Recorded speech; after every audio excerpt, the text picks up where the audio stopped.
Chapter 2. The Howling. The air was crisp and cold. Jack and Annie shivered. They looked out the window at a gray, dark sky. The treehouse was on the ground.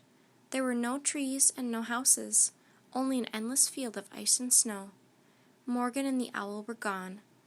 "Read the riddle," said Annie, her teeth chattering.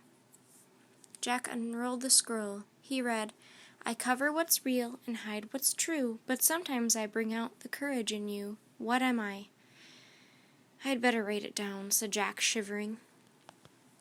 He pulled out his notebook and copied the riddle. Then he opened the book.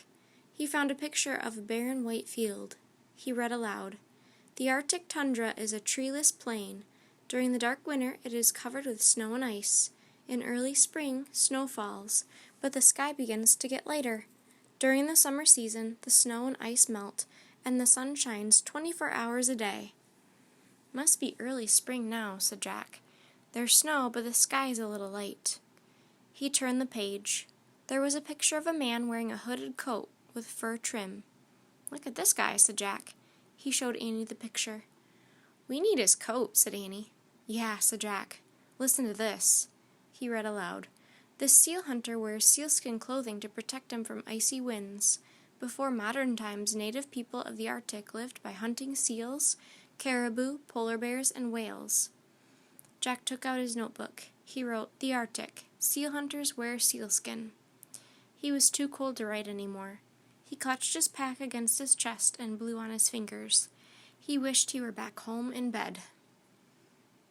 "Morgan said someone was coming to meet us," said Annie. "If they don't come soon, we'll freeze to death," said Jack. "It's getting darker and colder."